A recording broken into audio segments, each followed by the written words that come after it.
Hello everyone, I hope you all will be fine. So welcome करता हूं मैं आपका चैनल बाइबिट्स के ऊपर। आज के इस वीडियो में हम लोग बात करने वाले हैं पॉइंटर्स इन सी प्लस प्लस के ऊपर। पॉइंटर से पहले हम लोग ये समझेंगे कि मेमोरी में एड्रेसिंग किस तरह से होती है, यानी कोई डेटा मेमोरी के अंदर किस तरह से स्टोर होता है। उसके बाद हम कुछ सिंबल्स पढ़ेंगे जिनका काम हम पॉइंटर्स में फिर बाद में देखेंगे। सो बिना किसी तरह के let's start the journey of learning. So viewers, pointers पढ़ने से पहले हमें ये पता होना चाहिए कि मेमोरी के अंदर कोई डेटा स्टोर किस तरह से होता है और उसका एड्रेस हम लोग कैसे फाइंड कर सकते हैं। एग्जांपल ले लें, मैंने यहाँ पे एक वेरिएबल डिक्लेयर किया है इंटीजर टाइप का, उस वेरिएबल का नाम है x, उसके अंदर मैंने वैल्यू स्टोर की है 10 की। ठीक है, अभी मेमोरी के अंदर किस तरह से स्टोर होता है आपको पता है। मेमोरी के अंदर ब्लॉक्स होते हैं डिफरेंट। फॉर एग्जांपल हमारे पास मेमोरी है, मेमोरी के अंदर हम क्या करेंगे, एक ब्लॉक के अंदर ये जो वैल्यू है ये स्टोर हो जाएगी 10। अब अगर मुझे फाइंड करना है कि इस ब्लॉक का एड्रेस क्या है, तो उसके लिए मैं एक एड्रेस ऑपरेटर का यूज करूंगा। एड्रेस ऑपरेटर हमारे पास इस तरह से होता है जिसको हम एम्परसैंड भी कहते हैं। ये सिंबल का नाम है और इसको हम कहते हैं एड्रेस ऑपरेटर। अब इस एम्परसैंड का हम लोगों ने पहले भी एक यूज पढ़ा है, बिट वाइज ऑपरेटर के तरह इसको यूज किया था। और इसका सेकंड यूज सी प्लस के अंदर कहां पे होता है, हम इसे क्या करते हैं, किसी भी ऑपरेटर का एड्रेस जो है फाइंड कर सकते हैं। अब वो जो एड्रेस हम फाइंड करेंगे वो होता है हेक्साडेसिमल फॉर्म में। हेक्साडेसिमल के अंदर टोटल 16 लेटर्स आते हैं, जिसमें 0 से 9 तक डिजिट्स होते हैं और A से F तक हमारे पास कैरेक्टर्स होते हैं। अब मेमोरी के अंदर इस ब्लॉक का जो एड्रेस होगा वो कुछ इस तरह से स्टोर होगा, 0x64F7BA और 101। कुछ इस हिसाब से क्या होगा, एड्रेस मेमोरी के अंदर स्टोर हो जाएगा। अब एड्रेस हम किस तरह से फाइंड कर सकते हैं ये देखते हैं। फॉर एग्जांपल मैंने ये वाला जो वेरिएबल ये डिक्लेयर कर दिया। अब मैं क्या करूंगा, सिंपल एक प्रिंट स्टेटमेंट लिखूंगा, उसके अंदर मैं लिखूंगा एम्परसैंड ऑफ x, इतना लिखूंगा और मैं जो कोड रन करूंगा मेरे सामने इस तरह का कुछ एड्रेस जो है वो प्रिंट होके आ जाएगा, जो कि इस मेमोरी ब्लॉक का एड्रेस होगा जिसके अंदर वो वैल्यू 10 पड़ी हुई है। सो व्यूअर्स, अब पॉइंटर्स की डेफिनेशन देख लेते हैं। Pointer is a variable. Pointer हमारे पास एक वेरिएबल होता है that stores address of another variable, जो किसी दूसरे वेरिएबल का एड्रेस स्टोर करता है और अनदर पॉइंटर या किसी दूसरे पॉइंटर का एड्रेस स्टोर करता है। पॉइंटर एक सिंपल सा वेरिएबल होता है जैसे बाकी वेरिएबल्स होते हैं। बाकी वेरिएबल्स क्या करते हैं, वो कोई डेटा स्टोर करते हैं, और पॉइंटर्स क्या करते हैं, ये एड्रेस स्टोर करता है, किसी भी वेरिएबल का एड्रेस स्टोर करती है या किसी भी दूसरे पॉइंटर का एड्रेस जो है स्टोर कर रहे होते हैं। इससे पहले हमने जो बात की थी मेमोरी की, मैंने एक सिंपल मेमोरी बना के दी थी आपको। उसके अंदर मैंने क्या किया था, एक ब्लॉक बनाया था। फॉर एग्जांपल ब्लॉक का नाम ए था वेरिएबल, उसके अंदर कोई वैल्यू पड़ी थी और मैंने कहा ये जो वैल्यू है इसका कोई, इस ब्लॉक का कोई ना कोई एड्रेस होता है जो इस फॉर्म में स्टोर होता है, जिसको हम कहते हैं हेक्साडेसिमल फॉर्म। अब पॉइंटर क्या करेगा, पॉइंटर भी एक वेरिएबल होगा, ठीक है, जो क्या करेगा, इस वेरिएबल का एड्रेस स्टोर करेगा। एड्रेस का स्टोर करेगा, इसके अंदर जो वैल्यू पड़ी होगी वो ये वाली वैल्यू पड़ी होगी जो इसका एड्रेस है FAB। ठीक है, अब सिंपल से जो वेरिएबल है वो क्या करता है, डेटा स्टोर करता है, और जो पॉइंटर वाले वेरिएबल्स है वो एड्रेस स्टोर करते हैं किसी और वेरिएबल का या किसी और पॉइंटर का। अब हो सकता है ये जो पॉइंटर है इसका एड्रेस जो है वो कोई और पॉइंटर स्टोर कर रहा हो, मेमोरी के अंदर कोई और पॉइंटर हो PTR2 के नाम से, जो क्या करेगा, इसका एड्रेस स्टोर करेगा और इसका एड्रेस भी कुछ इसी फॉर्म में होगा 5439BF। ठीक है, वो वेरिएबल्स जो डेटा स्टोर करते हैं हम सिंपल वेरिएबल्स कहते हैं, और वो वेरिएबल्स जो एड्रेस स्टोर करते हैं हम उनको कहते हैं पॉइंटर्स। अब वो पॉइंटर सिंपल किसी वेरिएबल का भी एड्रेस स्टोर कर सकते हैं या किसी और पॉइंटर का भी एड्रेस स्टोर कर सकते हैं। अब पॉइंटर्स के कुछ यूजेस देख लेते हैं। फर्स्ट जो हमारे पास यूज है वो है to access and control memory directly. हमने ये देखा था कि हम पॉइंटर्स के थ्रू डायरेक्टली एक्सेस कर सकते हैं मेमोरी को, और उस एड्रेस के ऊपर जो वैल्यू पड़ी उसको भी एक्सेस कर सकते हैं। तो हम डायरेक्टली क्या कर सकते हैं, एक्सेस भी कर सकते हैं और कंट्रोल भी कर सकते हैं मेमोरी को। सेकंड जो हमारे पास यूज है वो है to pass variables by reference to functions. हम फंक्शंस क्या कर सकते हैं, वेरिएबल्स को रेफरेंस कर सकते हैं। पहले हम क्या करते थे, वेरिएबल्स को डायरेक्टली सेंड करते थे जो हम लोगों ने फंक्शंस पढ़े थे। अब हम यहाँ पे क्या करेंगे, वेरिएबल्स को सेंड नहीं करेंगे, वेरिएबल्स का डेटा सेंड नहीं करेंगे, हम रेफरेंस सेंड करेंगे, वेरिएबल्स का एड्रेस सेंड करेंगे। उससे क्या होगा, वो डायनेमिकली क्या कर सकेगा, एक्सेस कर सकेंगे और उन वेरिएबल्स को अपडेट भी कर सकेंगे। सिंपली पहले हम क्या करते थे, अगर हमारे पास पॉइंटर्स नहीं होते थे तो हम क्या करते थे, वेरिएबल्स को सेंड कर देते, यानी वेरिएबल्स का जो डेटा है वो डायरेक्टली सेंड कर देते। अब हम क्या करेंगे, रेफरेंस सेंड करेंगे, उस वो वेरिएबल किस लोकेशन पे है, उसके अंदर क्या वैल्यू पड़ी वो खुद जाके फंक्शंस देखेंगे। हम क्या करेंगे, बस उनका एड्रेस इनको बता देंगे। नेक्स्ट जो हमारे पास यूज है वो है to allocate memory dynamically. Memory को डायनेमिकली एलोकेट करना। अब इससे पहले हम क्या करते थे, कोई सिंपल सा स्टोरेज होती थी जिसके ऊपर जो वैल्यू पड़ी थी हम वो फंक्शंस को देते थे या कहीं भी हम उसको यूज करते थे। अब हम वो ये यूज नहीं करेंगे, हम क्या करेंगे, सिंपल सा जो एड्रेस है एड्रेस यूज करेंगे ताकि वो फंक्शंस डायनेमिकली खुद से उस डेटा को एक्सेस कर सके यानी उस प्लेस को एक्सेस कर सके मेमोरी के अंदर जहां पे वो डेटा जो है पड़ा हुआ है। अब डेटा जो है हर टाइम चेंज होता रहेगा, तो डेटा बार बार चेंज हो सकता है, लेकिन जब तक उनके पास एड्रेस है, जब भी डेटा अपडेट होगा या चेंज होगा, वो डायरेक्टली उस नए डेटा को भी फेच कर सकते हैं, क्योंकि उनके पास जो है उस लोकेशन का एड्रेस मौजूद है। नेक्स्ट जो हमारे पास यूज है वो है to build advance data structures.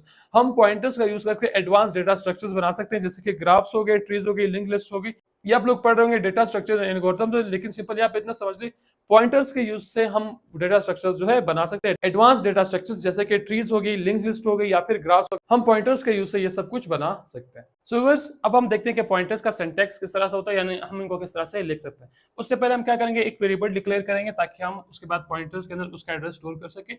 मैं एक वेरिएबल बना रहा हूं int x equals to 10। Simple मैंने एक वेरिएबल डिक्लेयर किया x के नाम से, जिसके अंदर मैंने वैल्यू स्टोर की है 10 की। तो मेमोरी के अंदर क्या होगा, मेमोरी के अंदर एक ब्लॉक बन जाएगा x के नाम से, जिसके अंदर 10 जो है स्टोर हो जाएगा, और इस ब्लॉक का जो एड्रेस होगा फॉर एग्जांपल हम कहते हैं कि वो एड्रेस है 100।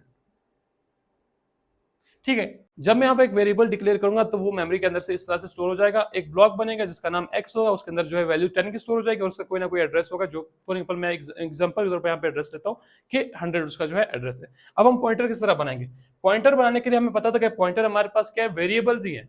तो अगर हम इंटीजर टाइप की वैल्यू स्टोर करने के लिए कोई वेरिएबल बना रहे हैं तो उसका टाइप भी क्या होगा, इंटीजर होगा। इंटीजर टाइप का एक पॉइंटर बनाएंगे और वेरिएबल का नाम मैं फॉर एग्जांपल रखता हूँ पॉइंटर।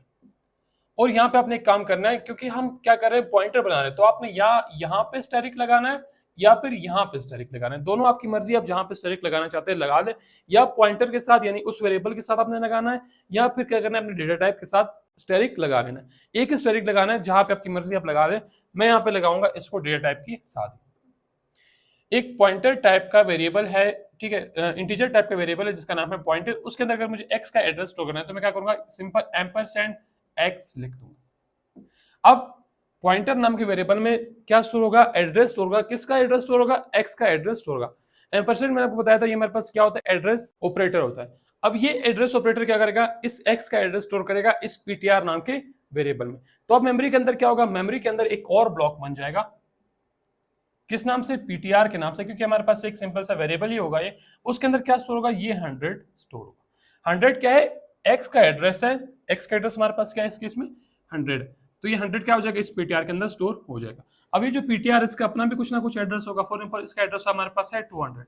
अब यहाँ तक हमने क्या समझा कि हमारे पास एक वेरिएबल है, उसका एड्रेस हम क्या करते हैं, पॉइंटर के अंदर स्टोर करते हैं। अब अगर मुझे इसी पॉइंटर का एड्रेस जो है किसी और के अंदर स्टोर करना होगा तो मैं वो कैसे करूंगा, सिंपल मेमोरी के अंदर कैसे होगा, एक और ब्लॉक बन जाएगा।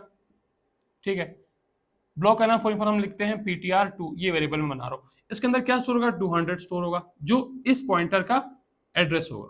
और इसका जो अपना एड्रेस है वो कुछ भी हो सकता है, फॉर एग्जांपल उसका एड्रेस जो है 300। अब अगर मैं ये वाला जो एड्रेस है, एड्रेस 300 या एड्रेस 200, अगर मैं किसी फंक्शन को एज रेफरेंस पास करूंगा तो वो क्या कहाँ जाएगा, इस एड्रेस के ऊपर जाएगा। इस एड्रेस के ऊपर उसको क्या मिलेगा, एक और एड्रेस मिलेगा, तो वो जाएगा उस एड्रेस के ऊपर। उस एड्रेस के ऊपर उसको क्या मिलेगा, कोई और एड्रेस मिलेगा, फिर वो उस एड्रेस के ऊपर जाएगा।